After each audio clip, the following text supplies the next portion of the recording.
All right. Well, so we have the Super Bowl lineup set for 2 weeks from now, Mark, and it's going to be the Eagles taking on the Chiefs. And now it's starting to be even more so the narrative than before that pressure is on for young quarterbacks in this league. Jalen Hurts now in year three gets to the Super Bowl behind, yes, a fantastic roster, no doubt. Joe Burrow last year gets to the Super Bowl in year two. Patrick Mahomes already going to his third Super Bowl in his first 5 seasons. And now we get news that Kellen Moore was fired as offensive coordinator for the Dallas Cowboys and instantly hired by the Los Angeles Chargers. Chargers. And so the excuses for the Chargers with Justin Herbert go out the window now. We've seen examples in recent years of all of these young quarterbacks getting to the. I mean, you could even throw Josh Allen in there, getting to the conference championship game. I mean, that's certainly no small feat. All of these young quarterbacks getting there early on in their careers. We know Justin Herbert's talent. Yeah. Now the Chargers have no excuses. I mean, Brandon Staley's a defensive guy. Now they say they go out and get a young offensive mind in Kellen Moore. So really, I mean, pressure's on now, and for the rest of the league to take notice too. Trevor Lawrence already getting to the playoffs his first year with Doug Peterson. The ball's got to get rolling way more quickly, and I know we've touched on that in the past, but it's even more apparent now. It really is. And I think what you take from it mainly is that Mahomes and being so good and so great, it's a good and a bad thing for the rest of the league. It's good for us as fans because it creates this, like, just 3 years ago, 4 years ago, you're starting to think Brady is just so untouchable and like so out of this world. And he really still is. But now Mahomes is just so good and he's having such early success, which in order to catch Brady to be in that conversation of the greatest of all time, you've got to have early success because Brady did it for so long and such a sustained success. And he had early success that if you don't start early, it's going to be too hard to do it late. That it's good for us as fans. It's good for the debate shows. It's good for the clicks and all that. But what it's bad for is NFL general managers, because here's the problem. There's only 32 starting quarterback jobs in the world. And of those 32, there's only about 8 of them that we would consider, people to do that job. Like, wow, really good, really like capable of, if things around them are good and not bad, then they should be in the Super Bowl bubble. And then there's only about like 3 of those who you're like, even if things are bad, yeah, they're good enough to elevate themselves over Super Bowl. So it's a really tough spot for franchises to be in. One of the things, Dan, it's funny you say this. You started the show with this because peel back the curtain. We kind of never tell each other. Whenever one of us starts, so we always say like, I got something. We don't really tell it. We kind of want to reveal it. And it's funny that you say that because what I would have started with today, it's similar, very much similar to what you're saying, is I feel so much clarity after this, after the games ended on Sunday, that right now in the NFL, as of this morning on Monday, January 30th, that there are 3 teams that are capable of winning the Super Bowl this year. That's the Eagles, the Chiefs, and the Bengals. I mean, all 3 of those teams, so capable, really great teams. Right now, as their rosters are constructed with their head coaches and everything, the way they're playing, yes, and a coin flip for all of them that could win the Super Bowl. And the clarity then with the Niners comes to say, well, what about the Niners? Is they have the best roster in the NFL and maybe one of the top 3 coaches in the NFL, depending on how you rank them. But they are literally lacking so hard at the one position that you're talking about so much. It's so important at the quarterback position that it shows how big of a gap that creates. Yes, it just goes to show you could build the perfect roster with a perfect head coach in the division that's less difficult than the other division, the NFC right now, than the AFC. For years, it was the AFC. Now it was easier. Now it's the NFC is easier. You have all those things going for you. Best roster, great offensive line, best defense, incredible play caller, great head coach. And if your quarterback position falls apart, like it did for the Niners this year, and it started early by week 3 with Lance, and then by week 10 with Jimmy Garoppolo, and then in the conference championship game with Mr. Irrelevant Purdy. It doesn't matter. It just doesn't matter. And I didn't think the Niners were going to win that game anyways. The Eagles played great football. I think the Eagles are overall the better team than even a healthy Brock Purdy. But it just goes to show you why so many teams are willing to sacrifice and give up years worth of drafts, 2 years worth of drafts, players, whatever they have to, financial security to try and get that guy who is a Joe Burrow, who is a Patrick Mahomes, who is a Josh Allen, or maybe even now a Jalen Hurts, who could just elevate your squad to this level. Because when you have them, you sleep easy at night. When you don't have them, you have to build everything perfectly. And even then, you build everything perfectly, and Jimmy G overthrows a guy by 6 yards wide open in a Super Bowl, and you lose, and the other guy wins, and now he's a legend, and your franchise is still Super Bowl-less since the early 90s. It's just crazy how it works. I don't make the rules. We just watch the games, and it's just crazy how it works. It is wild that quarterback is everything. And so that will springboard us into our championship game weekend recap as we get ready for the Super Bowl.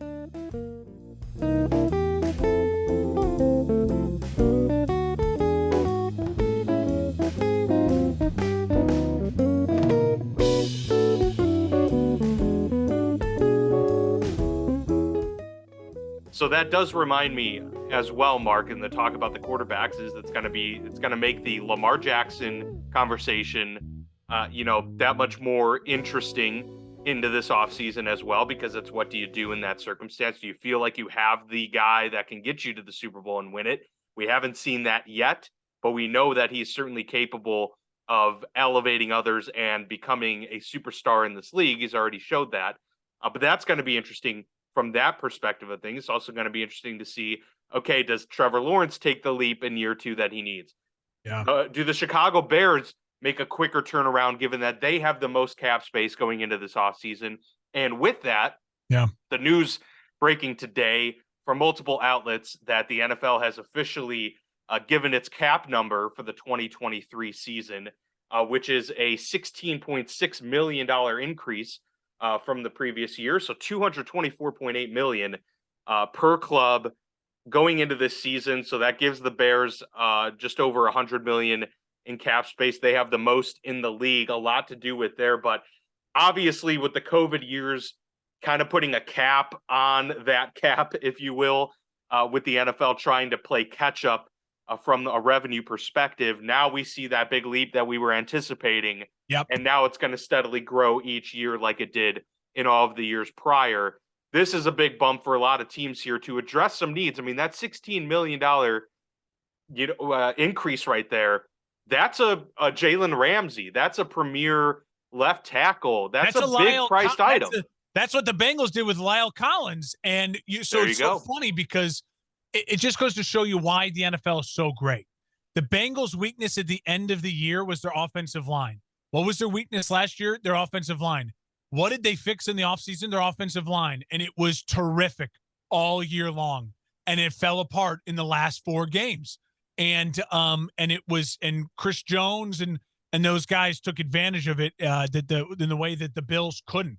And what was the Bills' weakness last year? They needed to rush the passer. What did they do? They went on sign Von Miller. They were great at rushing the passer. And then when they needed him most, to get over the ledge. And that's why you also have to be realistic. We always say, and one of the things we'll talk about here as we start to recap these games, is that winning really is everything in the NFL. Other sports, they'll spend more time talking about your stats, like in baseball, your wins above replacement, you know what I mean? All those fun stats that they love to throw out there in baseball that they define the minutia of the details, as opposed to just in football. It's like, hey, Brady's got 7 rings. The dude has been in 9 Super Bowls or 10 Super Bowls, and he's got 7 rings. Like he's the GOAT. It's no other way to say it. Michael Jordan was 6 for 6. Like winning is football, in football especially, is everything. But you also have to be, as football fans, honest with your eyes. We know, you and I can sit there and know that if your team has a certain number of these 5 or 6 quarterbacks, don't overreact. Like, you got one of the guys. So Exactly. now it's about doing all your organization, doing all the other things right to support them.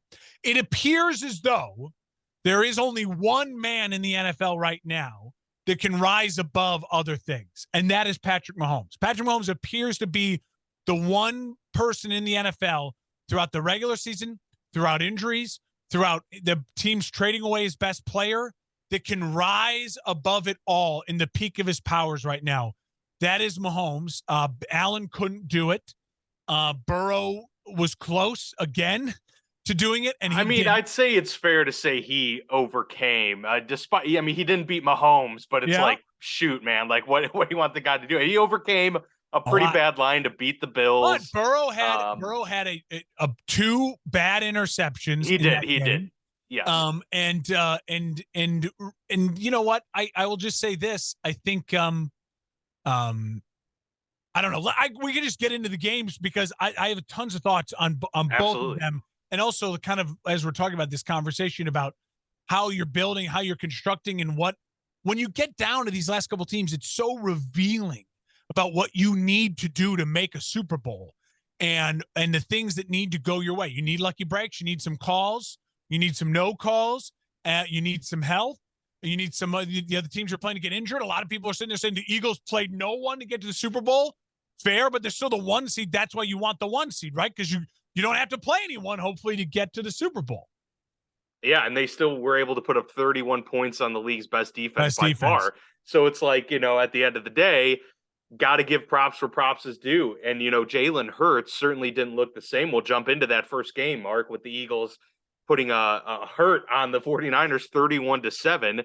Obviously, the big storyline out of this one was the early injury in the first quarter to Brock Purdy, his elbow, which had been described as by Terry Bradshaw and others who have suffered a similar elbow injury to being that he couldn't feel his fingers. And obviously that's a problem when you have to grip the football and be able to throw and put a spiral on that. So that kind of illuminated the reasons for why he wasn't returning to the game and why even when he did, they were running the football a lot. So you give them a pass there and say, okay, well, they're going to have to get creative with a 4th-string quarterback in Josh Johnson, who has played for 13 NFL teams in his career. He's great since coming into the league in 2008. Also did a stint in the UFL as well, and the XFL. I think he's played for 13 and the NFL XFL, teams, yes, and then like multiple of those other failed league teams. Yeah, I was gonna say the AAF actually, and then yes, the XFL, and I believe the Canadian Football League as well. So the guy has done it all. And, hey, kudos to him for finding his way onto a roster and ending up playing in his first ever playoff game. But clearly, I mean, he had no reps. The guy was getting his first, meaningful action in years. Yeah. Tough spot to put him in. He didn't perform well at all. And then he ends up getting injured. And then they go to their reserve emergency quarterback in Christian McCaffrey.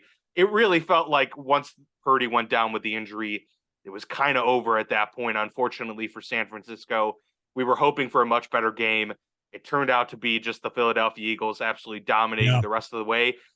I will say, though, what impressed me, Mark, was that the Eagles were able to dominate without Hurts really doing a whole lot. He didn't have to be the reason they won. Their run game actually was really, really good. And Miles Sanders, was finding open lanes. Kenneth Gainwell, Boston Scott, all of these guys contributing in the run game. That's pretty illuminating, especially when you're the 49ers and you're like, we have to stop one aspect of their game, and running it has been their biggest aspect, and they couldn't do it. And, the defense, for the most part, outside of a Bosa, nagging injury, was pretty healthy. So that was that was probably the most illuminating aspect of that game, was that the Eagles still were able to dominate. And at the end of the day, it's no excuses. I know you're out of a quarterback. That really sucks, but you still gave up 31 points. Yeah, it's tough. It's really tough. You could tell the wind was so knocked out of the sails of the Niners when Purdy goes down. And it feels like at this point, the Niners, if I'm the Niners, I almost just want to clean that quarterback room. Like, I don't know what else to do. Like, it feels like snake bitten. It feels cursed. It feels like the football gods are just against you. And like I Would said, you be okay with keeping Brock Purdy and Trey Lance there because you're not paying them anything? And maybe you do try and bring in, like a Tom Brady would be a perfect Tom, example of someone who's like, okay, this guy doesn't get hurt, and you still have a young quarterback room. Those guys can, still stay on your roster for the next few years. That kind of makes it an intriguing option there because they yeah, are ready to win now, but they don't Tom have the is quarterback to win now. Tom's the one name that I think it works for because you can keep both of those guys on your roster. You can let them learn. You can. It's affordable to do all that. Maybe trade Trey Lance. I've already heard the rumors that the guy who's now the GM of the Titans that they hired out of San Francisco, he was like a big draft Trey Lance proponent, and maybe the Titans go and say, "Hey, Niners, we'll give you a second round pick for Trey Lance or something like that, or That could be interesting. a third round pick." I don't want to. We'll have tons of talk about that in the offseason. Focusing on the game at hand, I will say the Niners, I thought for the most part, what's so frustrating if you're a Niners fan is I think overall the game plan early, like it looked like it was setting up to be exactly what we predicted, a physical, bloodied, in the trenches game. And then when you lose your ability to play action and build off of all of those things when your quarterback goes down, it really just, you could tell it was a gut punch to them. And they knew it was going to take defensive scores. It was going to take them being really aggressive on defense, causing turnovers. And that led to an abundance of penalties. And that led to an abundance of other big plays opening up because you have to be aggressive. So I don't think it was a fair showing of the Niners overall because I think their game plan got ripped to shreds when their quarterback goes down in the first quarter. And I think they did what I would do if I was the head coach in the organization. I would sit there and say, guys, if I'm DeMeco Ryans, if I'm Shanahan, I look and say, go for big plays, sell out for interceptions, sell out for forced fumbles. On offense, we are going to try to run all the weird reverses to Deebo Samuel and Ayuk as possible. And you saw a ton of that because you just got to hope to break a big play in other ways, knowing that, yeah, it's going to maybe lead to a lot of 7-yard losses like we saw and a lot of easy 15-yard gash runs like we saw. They had to sell out. Now, on the flip side for Philly, kudos to that defense for starting the game and just saying, we're going to F shit up. Like, and they did. They came out in Reddick and that defensive line just said, Hassan Reddick, what a game. We are going to force our will on you. And in doing so, it got their quarterback hurt. And when they then knew that the Niners were going to throw out trick plays and do all this stuff to go crazy, they just kept blowing them up in the backfield. They played assignment football. They used their athleticism. They used their speed. Their corners, the back end of that defense is so good and complementary to how physical they are up front. I mean, they were extremely impressive. They didn't let things slip away. You could easily, how many times have you seen when a starting quarterback goes down, a backup come in and put a couple drives together because the defense takes it like the edge off? No, it's like they increased the edge. It's like they smelled the blood in the water and we're like, we know this isn't just some random September football game. This is the effing NFC Championship game. So you got to give them credit defensively, the head coach, the players for jumping on that. And then also a ton of credit to Sirianni. Hurts's throwing is not 100%. He is a great deep ball thrower, and he looked off on a couple deep balls there. And they said, you know what? Screw it. Let's just run the rock. Let's get in, get out. Let's hide our game plan. We have now 2 extra weeks to work on that shoulder, to game plan to get him healthy for this game. And so I just masterful by the Eagles all around. I think they deserved it. I think the Eagles have been the best team, in the NFC all season. We've said it over and over again. The Super Bowl playing, they were the only team that consistently stayed in first class. I had no doubts they could get to a Super Bowl if they're in the NFC Championship game. And the Niners are. It felt like there wasn't a rivalry between the Niners and the Eagles, and there really isn't. Like there wasn't the bad blood that we saw in the next game. But the Niners aren't going anywhere. They're just not. That roster is stacked. They may lose DeMeco Ryans. We thought it was going to fall apart when they lost Robert Salah. They didn't. Like they find a way to keep replacing it, and that with all the names and the talent of that defense, their window, they have another 2-year window, 3-year window. Same with the Eagles right now. These two teams, it wouldn't shock me again if battling in the playoffs next year for NFC supremacy as well. Yeah, San Fran's just got to get that quarterback. But to your point about this game in particular and how it shook out, I will say that despite the injuries to the quarterback, it was losing the turnover battle 3-0. And obviously Brock gets hurt on that one fumble lost, but then your fourth string quarterback instantly comes in and fumbles the ball. And then Debo had that fumble. So to not be able to force anything on your end to keep your hopes alive, to insert a spark where, the defense was needed so desperately. Yeah. That's really what the turning point was outside of the quarterback injury. Well, to not be able to create a turnover for San Fran, that really hurt. If early on when it's 21-7 and you create a turnover and get your team on the plus side of the field, that's where the 49ers run game maybe generate something and then get a touchdown. All of a sudden it's a one possession game, get a little bit different of a feel. It did get away from them. Yeah. And it's hard to blame it all on any one person. Kyle Shanahan, he was dealt such a tough hand there all season long with the quarterback. People are being critical of Shanahan for not challenging the Devontae. Yeah, the challenge was bad. Yeah, and I'll say the lack of challenge, I should say. I watched that live and literally was like, that is one of the great catches in the playoffs in recent memory. I had no doubt in my mind that was a catch. It wasn't until the broadcasting booth, like 2 or 3 plays later, brings it up. It's like, well, we got to look back at this catch. It's really no catch. And then it became obvious it was not a catch.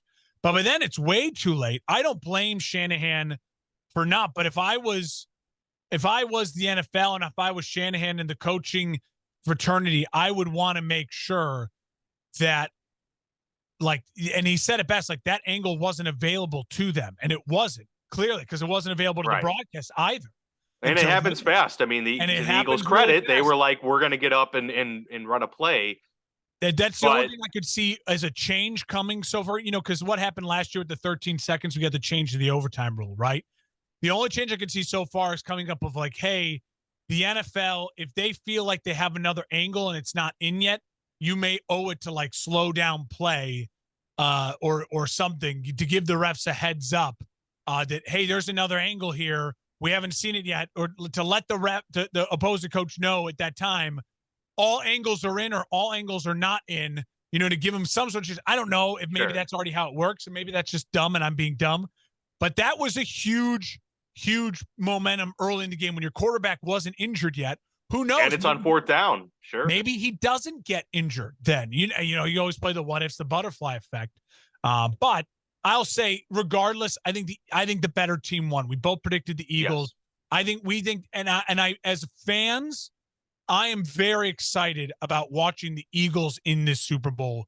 The firepower they have, that really great defense they have. I think that's going to be a formidable matchup for Mahomes and this Chiefs.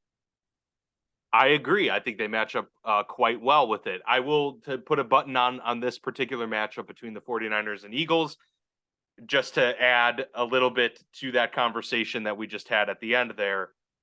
The only pushback I have about the challenge situation, because I could totally understand where Kyle Shanahan's coming from. And if you don't have the angle, you don't have the angle.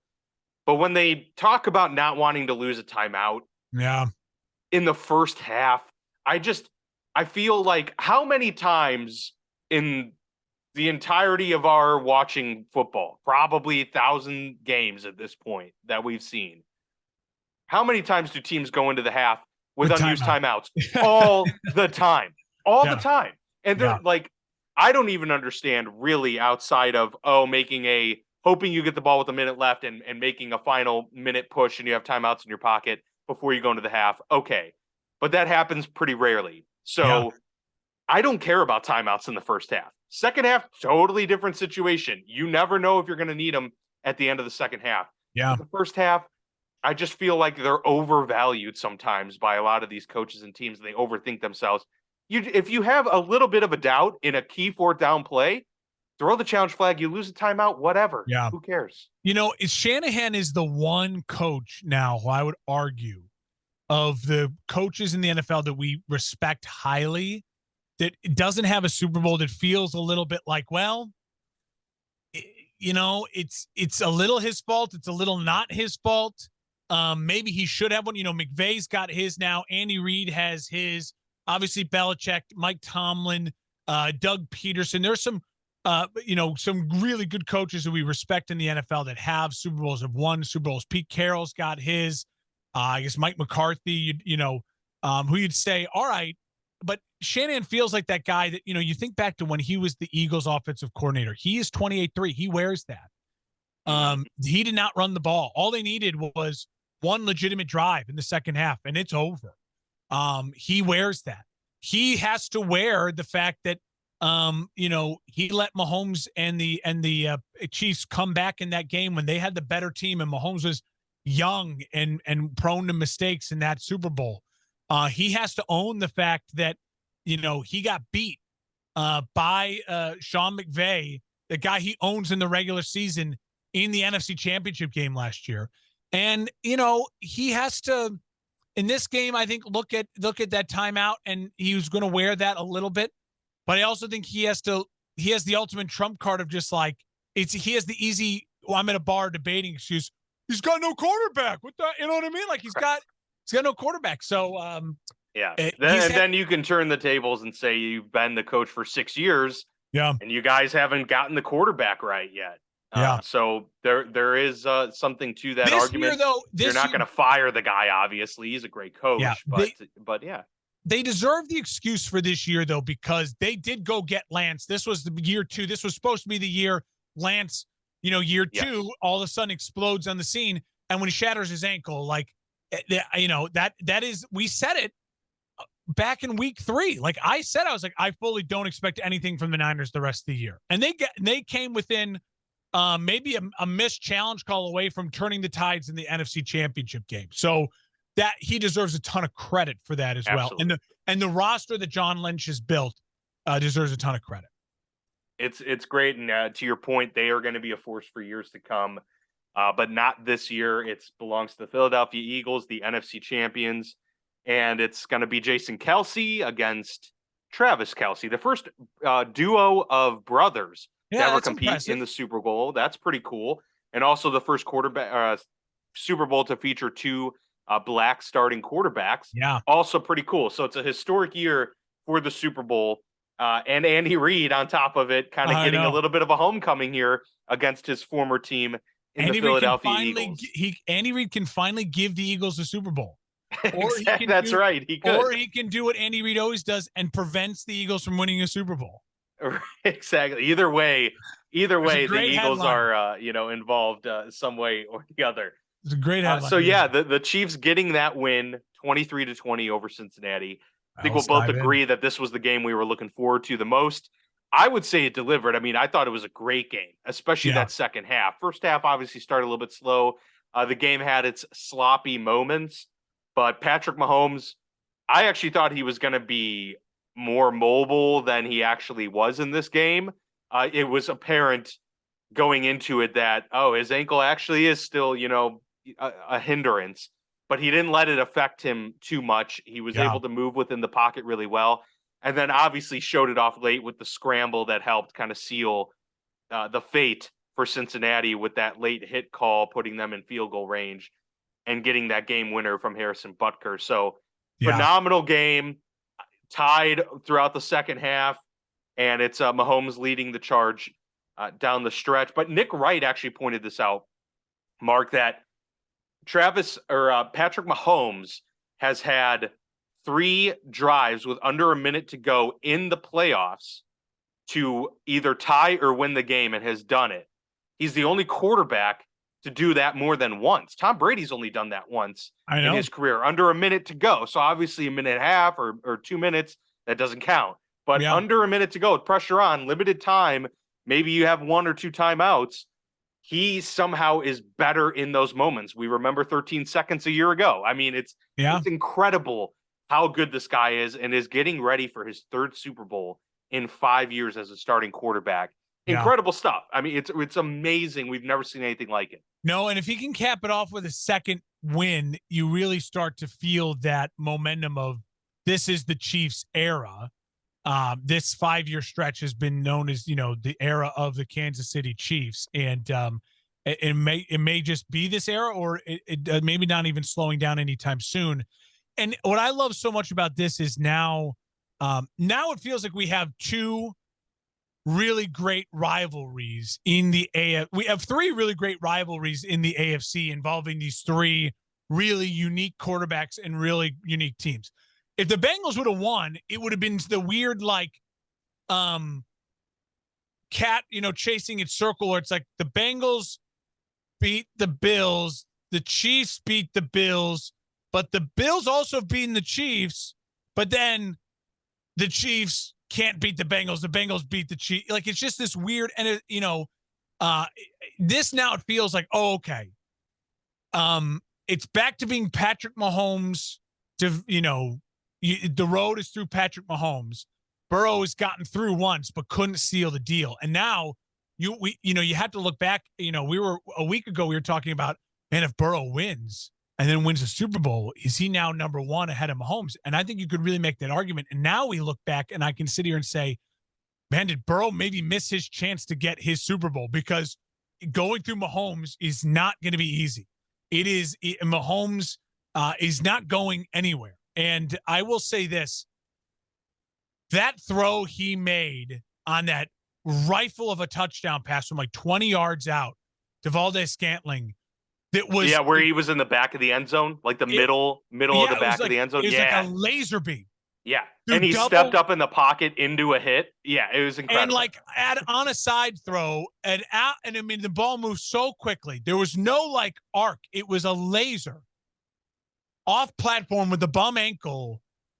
The only thing I can say, the only words to describe Patrick Mahomes, he is Brett Favre with Manning's level of intelligence and maturity, but Brady's level of let's fucking go presence. Fire and just anger and fire. Because one of the things I think there's always underrated about Tom Brady, why he's so successful, is his iconic run out and do the let's fucking go.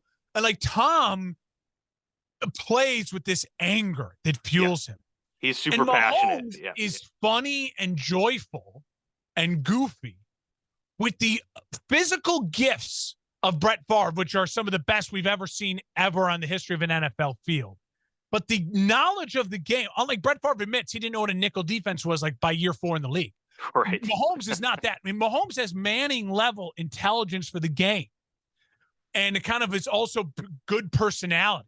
But then deep down, there is this fire and anger. And when he's sitting there saying the little things I'm going to go smoke a cigar and celebrate the victory, that is him opening up that fire in that window of oh, no. Manning would never say that. Manning would never say that. Brady would say that when he's away from Belichick and the fire. So he's this unique gift. Josh Allen is physically a unicorn because he's like Cam Newton plus Big Ben, but joyful in this kid energy. But you never see this to anger. His frustration comes out as oh, hey there, big fella, hey there, when he's pushing a lineman, right. He loses his temper. You don't see sheer intensity, but you can see in Mahomes' eyes. Yeah, Burrow's got this wittiness and this he's almost like a writer with his stings, his word, he just stings you and drops these bombs, I'm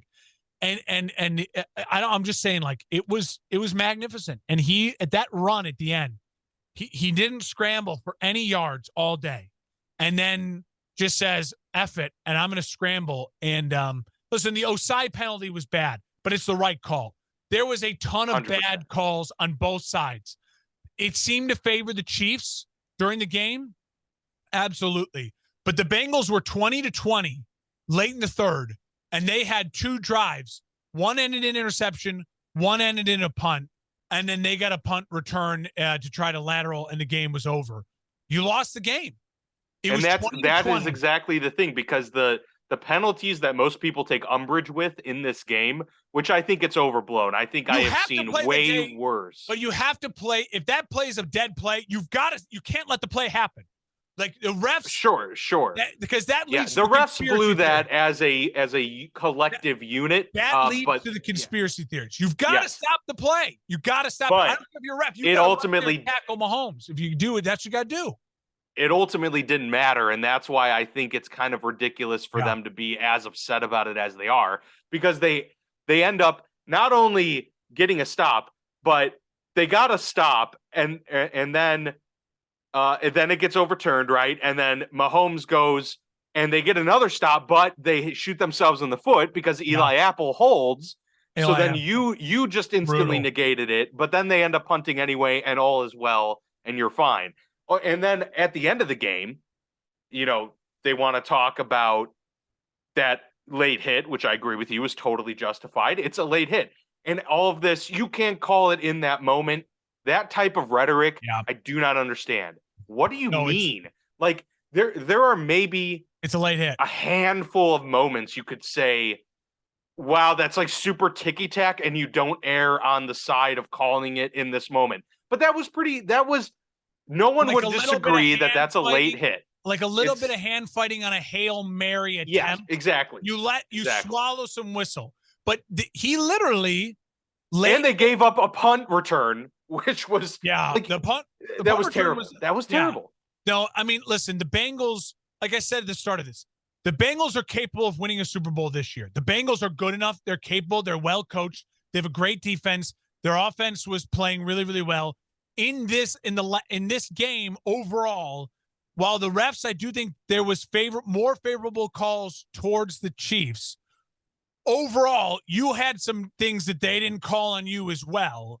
And in the end, the plays that really lost you the game, when you had a 20-20 tied game, you had 2 drives and then an interception and a punt.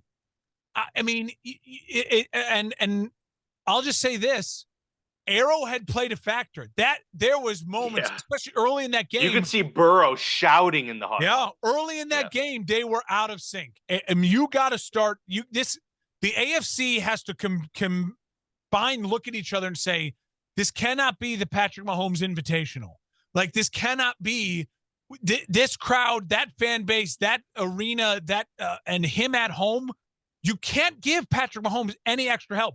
The Chiefs have the worst roster of the 4 remaining teams, but they have the best quarterback, they have the best head coach, and they have the best home field advantage. And all 3 of those things played, and the best tight end, highly into their advantage in this spot. And so that's what you play for. And that's why the proposal for a neutral site championship game is stupid, in my opinion. Is stupid. Because that's what you reward the number 1 overall seeds. The regular season has to really matter. You got to win these games in September. You can't have a brain fart loss to the Bears like you did, you know what I mean, in week 3. It's like Niners, you lost to the Bears at home in Chicago with that defense, that roster, before they even started running Justin Fields. There's a reason you're playing in Philadelphia. I'm sorry. Like you got like that there has to be taken into consideration. Listen, I think it was a great game. I love that there's a real rivalry between the Bills, the Chiefs, and the Bengals. These teams actively don't like each other. These 3 teams are actively the 3 best quarterbacks of the 3 best teams in the AFC.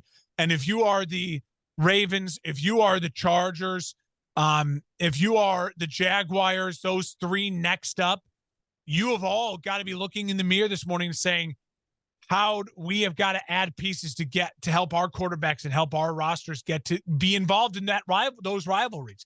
And in the NFC, you start to say, we are letting the Eagles win this, and they're not paying Jalen Hurts anything yet. Like they're going to eventually, like you got to find, like they're going to have to keep him around and pay him. And it's tough. If you're an Eagles fan, this feels like the window is very much now. The NFC is not going to stay this bad for long. If you're a Chiefs fan, it feels like keep bringing them because we have the next 4 years at least the guy in the NFL that you can trade away his best player, and he's hosting an AFC Championship game for the 5th straight year in a row, and he's in his 3rd Super Bowl in 5 years. Like that's how you feel if you're the Chiefs right now. I can't wait for this game. I think it's gonna be a great game. And I'm glad that you brought up, was this Burrow's moment to win the Super Bowl? Because NFL and CBS tweeted out that each of the last 16 quarterbacks to lose their first Super Bowl appearance, their Super Bowl debut, never made it back to the big game. 16. That's a Read out lot. some of those names. Read out some of those names. Do you have the list there? So I don't even know who Stan Humphries is, but he was a Chargers quarterback. Neil O'Donnell for the Steelers, Drew Bledsoe, Chris Chandler, Steve McNair, Kerry Collins, Rich Gannon, Jake Delhomme, Donovan McNabb. He never made it back, obviously, with those Andy Reid teams there. Matt Hasselbeck, Rex Grossman, Colin Kaepernick, Cam Newton, Matt Ryan, Jared Goff, and Jimmy Garoppolo. And now Joe Burrow, obviously only in year 3, but now there's a lot of just average dudes on that name. Absolutely. Yeah. You could argue the only great quarterbacks in that list, probably Bledsoe, McNair Gannon was. Well, I would say McNair, McNabb, and Cam. Like Cam had a 7-year stretch with an MVP. And Matt Ryan. I mean, Matt Ryan was really good. An MVP. But I would say Joe Burrow has a chance. Joe Burrow, we as fans can sit here and say, all right, his career projects to be a lot better than right now all of those names, except for maybe a McNair. But even then, you'd argue that eventually, if things keep going the way they should, Burrow's career would be better than McNair's. So he's got a chance, but I'll just say this, that AFC is brutal, man. Now, you never know what's going to happen. Like we said, there was a lot of positivity for the Niners, and they lose their starting quarterback going into by week 3. Like, you never want to wish injury. I'm not saying that, but the NFL seasons always bring around some fluky things. But right now, it looks as though if you are a team in the AFC, you will have to eventually go through either 1, 2, or all 3 of Burrow, Allen, and Mahomes to get to a Super Bowl. And that is, you're playing against the odds there. That is a plus 5,000 parlay for you to do unless you find a way to build your roster to be better than their rosters and you give your quarterback some real help, because that is a gauntlet that is brutal. It's just brutal. And it could very easily become that graphic that we've become so accustomed to seeing of who represented the AFC in the Super Bowl. Brady, Manning, Rodgers. I mean, Big Ben. Ben Manning and Brady. Could that be the Mahomes, Burrow, Allen situation with a sprinkled in Trevor Lawrence gets his 1-year moment, or Lamar Jackson? Is it going to be that, or is there going to be a lot more parity? I mean, we'll see for sure. AFC in the last Super Bowl, so it's the Chiefs, Bengals, Chiefs. What was it? Chiefs, Bengals. Who would have won? I'm trying to go back now. Can you pull it up? I'm doing off the head of my head. Yeah, I'm trying to think too. I think it was the Chiefs, Bengals, and then it was Chiefs again, right? Because they lost to Tampa. Before that was the Chiefs. They won it because they were back to back. Then it was the Patriots. So Brady. Correct. So Patriots, and the Patriots the previous 3 years in a row. So I'm trying to think of the new graphic. So we are now in a 4-year stretch where it's Mahomes and Burrow. That's it, right? Yeah, it's been Mahomes and Burrow since 2020. Mahomes, Burrow, Mahomes. Yep. And then if you want to add 3 more years on that, you just add Tom Brady into the mix, and there's that. I want to start the new graphic. Sure. Yeah, fair enough. The new graphic in the AFC, and meanwhile in the NFC, it's been Jimmy Garoppolo, Tom Brady, Matt Stafford, and now Jalen Hurts. So the NFC is your whirling dervish of teams, 1-year runoffs. I'll tell you, man, it is very plausible that this is the beginning of a new graphic, and you cannot rest if you're an AFC team. And that's what's crazy is the Chiefs. We are the one. Remember, a little over a year ago, we were sitting here in March of 2022 saying the Chiefs got worse. They got worse. They lost Tyreek Hill. I mean, it's still Mahomes, and yeah, they got Juju, and all right, I like Karlaftis to the defensive line. They added some things, but collectively, they're a little worse than they were last year, and now they're back in the Super Bowl. And they weren't healthy in this game 100%. Travis Kelce was a late game. Was he going to give it a go because he tweaked his back? Mahomes his ankle. Juju not playing in this game, right? Yep. And then what's He started, but yeah, he only had one catch before he got hurt. I mean, they were playing with Sky Moore, who had what, like a total of 10 catches all year or 20 at most. Yeah. He had to be their number one guy with Valdes-Scantling and, just a group of no-name guys because Tony got hurt too. Yeah, I mean, that's what I'm saying. Like, the Bengals certainly had their share of adversity, but so did the Chiefs. I mean, Mahomes had to overcome not only a bum ankle, but they had to overcome all of the weapons that they were missing. Yeah. They had to overcome offensive line issues, throughout the year. They had to overcome some defensive lapses. Tyrann Mathieu wasn't a part of the team this year. Like, you just got to think about all of that and say, yeah, it's not like they were just handed a trip to the Super Bowl. The Chiefs earned every bit of this trip here, and I love that they have two. I love that both teams have 2 weeks off. Jalen Hurts shoulder, Patrick Mahomes ankles. They need it. Will be as close to healthy as they can get at this point in the end of a season. Hurts will probably need some surgery, my guess, in the offseason. Lane Johnson gets another 2 weeks to heal that groin up. You think about, hopefully get Juju back. Travis Kelce, work on that back, get him 100% healthy. And as far as just any sort of quick preview goes right now, I think to me the key is going to be, can the Chiefs defense seems like it's playing the best this Mahomes has had a defense playing going into a Super Bowl. Jones was terrific. Clark is a beast. And the Charcavius Ward, the corner is playing really good football. It's like, so can this Chiefs defense at least manage the run game of Philadelphia? If the Chiefs put the ball in Jalen Hurts' hands and Jalen Hurts just beats you, then Jalen Hurts beats you. Like, that's like that. I think that's kind of where you got to feel like you're living with as a Chiefs fan. And then the opposite side, can this Eagles defense absolutely swarm the quarterback like they did against the really good Niners offensive line in the NFC Championship game? The Eagles led the league in sacks all year, and they showed up and showed out so far in the playoffs in 2 games. So if they can do that to Mahomes on an ankle that still won't be 100%, it's going to be a long, long day for the Chiefs. And is the moment going to be too big for Sirianni and the young Jalen Hurts? I mean, he's played in national championship games. He's played in college football playoff games, NFC championship games. Both teams electric offensively. And the Chiefs run game, the Pacheco has really showed up. He's come out of nowhere in the last 5 weeks. And if Pacheco can reel off some gashes to take that pressure off, to force them to respect the run game a little bit more, then that opens up Travis Kelce. That opens up the pass game for the Chiefs. So it's I have no idea who I'm going to pick. I have no idea. I can't. We're going to give ourselves a week. Yeah, it's a tough one. Try to digest it, Dan. I have no idea.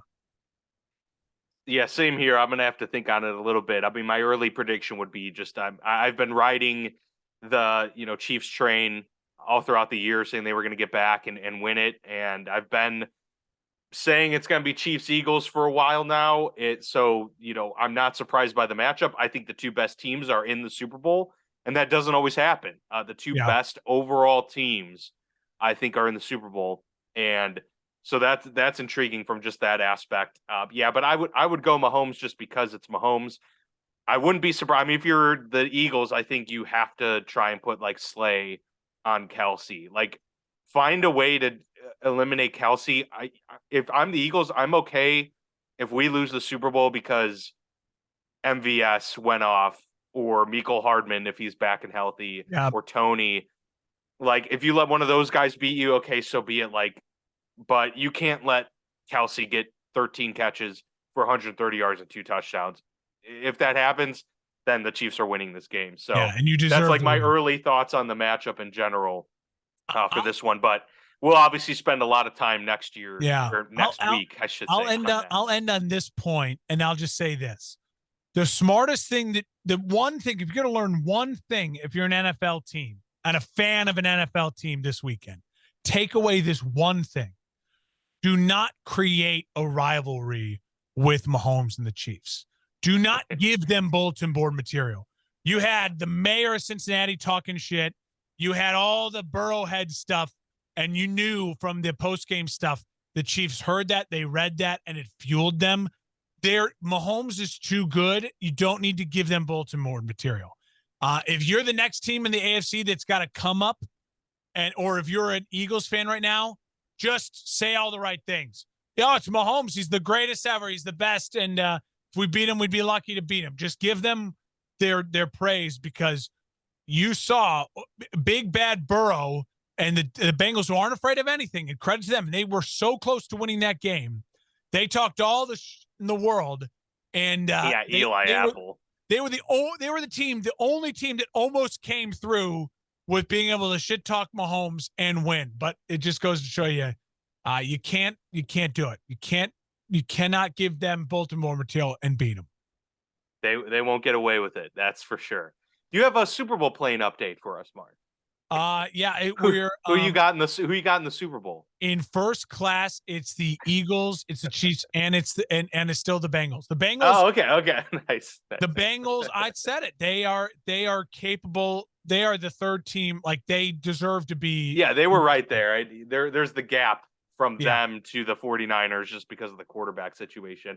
I will say, as an ending note too, it was nice to see Joseph Ossai's teammates kind of come and rally around him. He was clearly so distraught over that bad penalty. Bad play. It was clearly not something that was like dirty or out of frustration. I truly think he was trying to make a play and just maybe lost track of where he was on the field. So you feel bad for the guy.